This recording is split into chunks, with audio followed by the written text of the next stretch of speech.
ഉപ്പളയിൽ കടൽക്ഷോഭത്തിൽ വീട് തകർന്നു. ശാരദാനഗർ കടപ്പുറത്തെ ശശികലയുടെ വീടാണ് തകർന്നത്. സമീപത്തെ 3 വീടുകൾ അപകടാവസ്ഥയിലാണ്. അരുൺ പുപ്പറമ്പ വിവരങ്ങളുമായി. അരുൺ, കാസർഗോഡ് പലയിടത്തും ശക്തമായ മഴ ഉണ്ടായിട്ടുണ്ട്. അത് വലിയ രീതിയിൽ നാശനഷ്ടം റിപ്പോർട്ട് ചെയ്യപ്പെടുന്നു. ഉപ്പളയിലെ സാഹചര്യം എന്താണ്?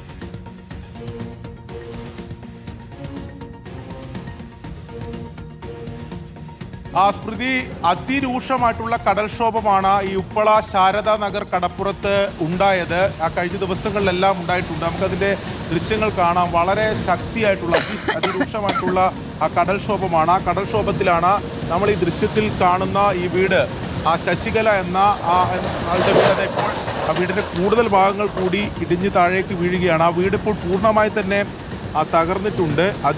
കഴിഞ്ഞ ദിവസങ്ങളിലെല്ലാം കനത്ത മഴയെ തുടർന്നാണ് ഈ കടൽക്ഷോഭം ഉണ്ടായത്. ഈ കടലിനോട് ചേർന്നിട്ടുള്ള മത്സ്യത്തൊഴിലാളികളുടെ വീടുകളാണ്.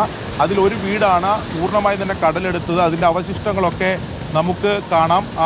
ഈ വീട് ഈ ശശികല എന്ന സ്ത്രീ താമസിച്ച വീടാണ്. ആ വീടാണ് ഈ നിലയിൽ തകർന്നു പോയത്. ഇന്നലെയാണ് അതിരൂക്ഷമായ കടൽക്ഷോഭം ഉണ്ടായത് എന്നാണ് ഈ വീട്ടുകാർ പറയുന്നത്. ഈ വീട്ടിൽ താമസിച്ചിരുന്നവരെ എല്ലാം നേരത്തെ തന്നെ, അതായത് കഴിഞ്ഞ ദിവസം തന്നെ ഇവിടുന്ന് മാറ്റിപ്പാർപ്പിച്ചിരുന്നു. കാരണം ഈ അപകടം ഉണ്ടാകും, അതായത് കടൽക്ഷോഭത്തെ തുടർന്ന് ഈ വീടെടുക്കാനുള്ള സാധ്യതയുണ്ട് എന്ന് മുൻകൂട്ടി കണ്ടിരുന്നു. അതിൻ്റെ ഭാഗമായിട്ടാണ് ഈ വീട്ടിലുണ്ടായിരുന്നവരെ മാറ്റി താമസിപ്പിച്ചത്. നമുക്കിതിൻ്റെ അവശിഷ്ടമൊക്കെ കാണാം. പൂർണ്ണമായി ആ വീട് താമസയോഗ്യമല്ല, അത് കടലെടുത്ത് പോയി എന്നതാണ് വളരെ സങ്കടകരമായിട്ടുള്ള കാര്യം.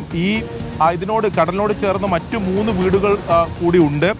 ഈ വീട്ടിലെ ഉടമ ശശികല നമ്മോടൊപ്പം ഉണ്ട്. ചേച്ചി, വീട് പൂർണ്ണമായി പോയല്ലേ?